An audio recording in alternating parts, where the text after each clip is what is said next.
Is it the loss of a war, the loss of power, or the unthinkable loss of a child that truly breaks a president?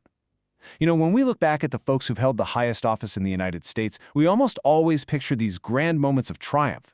But to really get to the core of leadership, we've got to ask ourselves a much tougher question. What happens when the absolute worst occurs? What actually defines the darkest day for a commander-in-chief? And really, how did these extreme crises either forge a leader's legacy or just completely shatter their ability to govern? Welcome to today's Explainer. I am absolutely thrilled to be your guide through this historical analysis. Today, we're doing something a bit different. We're going to examine over 30 of the absolute worst, most agonizing days ever experienced by U.S. presidents. As historians, we're going to try and make sense of this chaotic timeline by grouping these events into distinct spheres of crisis. By looking through this lens, we can see exactly how catastrophic events shaped future presidential decision-making, or in some cases completely shattered their ability to lead. Okay, let's dive right into this structural approach. We're going to be looking at 4 distinct spheres today. 1. Tragedies of personal grief. 2. Political scandals and humiliations. 3. Military defeats and blunders. And 4. Unprecedented national crises. Section 1. Tragedies of personal grief. The human toll of office. Before they are commanders, you have to remember presidents are just human beings. Leaders like John Adams and Benjamin Harrison faced immense personal losses right alongside painful electoral defeats. But man, perhaps no president suffered a darker personal timeline than Franklin Pierce. The compounding, just devastating nature of his grief is almost impossible to wrap your head around. Pierce and his wife Jane lost their first son just days after birth. Then, their second son died of typhus at just 4 years old. But the ultimate tragedy struck literally weeks before his inauguration. The Pierce family was traveling by train and their car derailed, rolling down an embankment.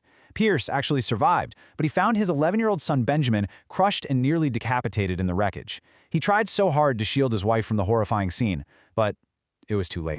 As you can imagine, the psychological fallout was just absolute. Jane Pierce fully believed God had taken their last child as a direct punishment for her husband's political ambition. So when it came time to take the highest office in the land, Franklin Pierce entered as a completely broken man. He actually refused to even swear his presidential oath on a Bible. This kind of personal devastation utterly paralyzed his command from day one. It really shows how the darkest personal days can irrevocably alter a presidency before it even gets off the ground. This psychological break left Pierce incredibly passive, rendering him totally unable to navigate the growing, intense national divisions leading up to the Civil War. Moving to Section 2. Political scandals and humiliations. The loss of power. Now, what's really interesting here is how survival in the bare-knuckle political arena often comes down to loyalty and leadership style under pressure. Take Andrew Jackson. He defied a censure in 1834 over his extremely controversial war on the National Bank. He used his aggressive leadership to inspire allies who later literally retook the Senate. And get this, they drew thick black lines around the censure in the official journal to expunge it. It's wild. But then contrast that incredible loyalist rescue with Richard Nixon. In 1974, a smoking gun tape proved Nixon ordered the CIA to obstruct the Watergate investigation. Facing total abandonment by his own party and certain conviction, Nixon's disastrous decision-making forced him into a corner. He became the first and only president to quit the job. And hey, sometimes the humiliation is purely electoral. Take a look at this pathetic number, 8. That represents the total electoral votes won by sitting President William Howard Taft in 1912. He suffered the absolute worst defeat of any sitting president in history, finishing a distant third behind Woodrow Wilson and his own former ally, Teddy Roosevelt.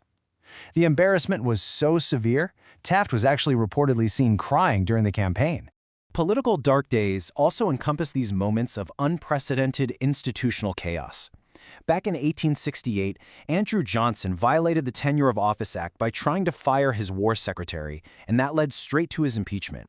He survived being removed from office by just a single Senate vote. Fast forward to more modern times, Donald Trump's darkest political day occurred on January 6th when a mob stormed the United States Capitol during the certification of election results. It created this incredibly chaotic scene where lawmakers had to be rushed to safety. Both of these events, separated by over a century, represent historic ruptures in the standard political order. Section 3. Military defeats and blunders. The weight of command. When troops are out in the field, a dark day usually involves tragic military humiliation and the loss of American lives. For James Polk, it meant being publicly accused by a freshman congressman named Abraham Lincoln of unconstitutionally starting the Mexican-American War. We see our early commanders grappling with this immense weight and reacting in totally different ways. Take George Washington, a guy we usually view as infallible. Well, he absolutely exploded in rage when General St. Clair lost 600 soldiers to Chief Little Turtle, screaming that his men had been hacked, butchered, and tomahawked. Then you have Thomas Jefferson, whose dark day pushed him into a reactionary decision. After the British attacked the USS Chesapeake, Jefferson launched a massive embargo that ended up wrecking the American economy instead. And James Madison? In 1814, he suffered the ultimate embarrassment, becoming the only sitting president driven from his own capital as the British literally torched the White House. And this brilliantly illustrates how, as history progressed, military embarrassments evolved. They shifted into the shadows of Cold War covert operations. Dwight Eisenhower was actually caught in a massive lie on the world stage when the Soviets shot down and captured U-2 pilot Francis Gary Powers.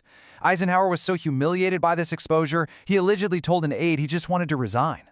Just a year later, John F. Kennedy felt entirely misled by his own intelligence agencies during the disastrous Bay of Pigs invasion, where over 100 CIA-trained Cuban exiles were killed and 1,100 were captured.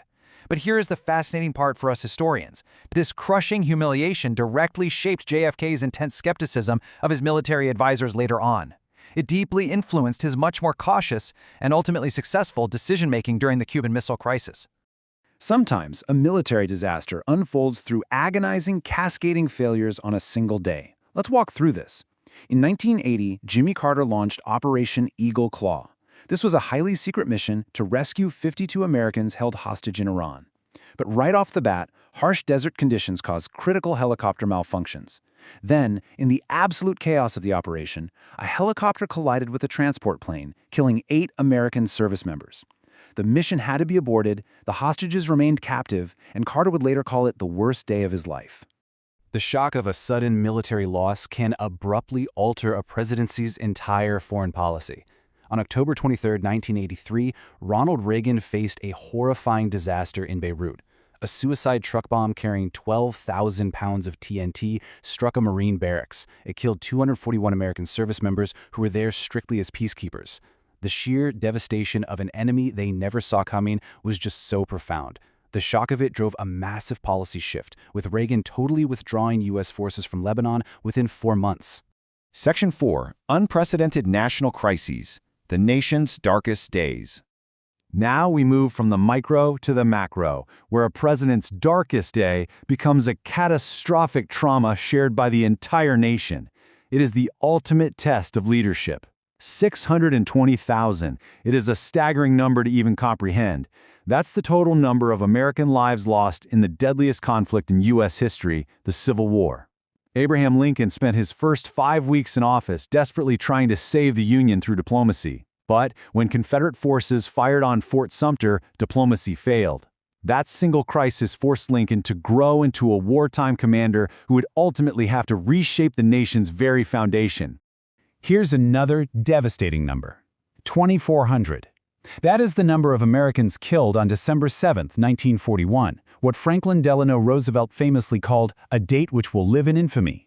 The surprise attack on Pearl Harbor by the Imperial Japanese Navy destroyed 19 ships and 200 aircraft in under 2 hours, completely crippling the Pacific Fleet.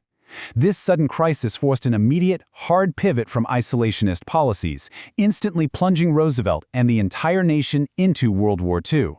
But national crises aren't exclusively fought with bullets, right? Economic catastrophes have broken leaders too. In 1907, Teddy Roosevelt had to swallow his pride as a trust buster and make the purely pragmatic decision to actually let J.P. Morgan's U.S. Steel absorb a major competitor just to stop the bleeding. It was a dark day, but it directly led to the creation of the Federal Reserve. Meanwhile, in 1929, Herbert Hoover's rigid decision-making left him completely paralyzed. He watched a mind-boggling $14 billion vanish in a single day as the stock market crashed. Hoover was left with 1,000-yard stare as the Great Depression just swallowed his legacy whole. Moving into modern history, these national traumas take on intensely memorable forms, forcing deeply personal reactions from the commanders involved. In 1968, Lyndon B. Johnson suffered a huge psychological blow when the Tet Offensive breached the U.S. Embassy in Saigon. It completely shattered the illusion that the Vietnam War was being won, and it actually ended his re-election bid altogether. In 2001, George W. Bush experienced the deadliest terrorist attack in history on 9/11, infamously receiving the horrific news while reading to a classroom of second graders. And for Barack Obama, his darkest day was the Sandy Hook massacre. The heartbreak of 20 children and 6 staff members murdered drove Obama to tears on camera. He later called his inability to pass reform following that event his bitterest disappointment. Let's move to and see how this builds, because history so often forces new leaders to grapple with identical nightmares. Decades apart, both Gerald Ford and Joe Biden faced their darkest days during the final extremely chaotic chapters of America's longest wars. In 1975, Ford watched the agonizing emergency rooftop helicopter evacuations during the fall of Saigon. Then, decades later, Biden's darkest day mirrored that exact chaos during the Afghanistan withdrawal when an ISIS-case suicide bomber at the airport killed 13 U.S. service members and 60 Afghan civilians. It really goes to show how history repeats its tragedies right there on the desk of the Oval Office. Despite all these massive global crises, we really need to bring this explainer back to the deeply personal human core of the presidency. Remember Calvin Coolidge? He lost his 16-year-old son to sepsis from something as simple as an infected tennis blister. Coolidge later wrote these haunting words about the presidency. When he went, the power and the glory of the presidency went with him. It's a stark reminder that absolutely no amount of power insulates a person from human devastation. Which brings us to our final thought. Is the true cost of the presidency simply too high for one person to bear? We've seen how these extreme crises both shape and shatter these leaders, acting as the ultimate test of their decision-making. Whether it's through a military catastrophe, a total economic collapse, a brutal political humiliation, or the unimaginable loss of a child, the weight of the highest office extracts an ultimate, unavoidable toll. Thank you so much for joining me on this explainer as we unpacked the true burden of command. Until next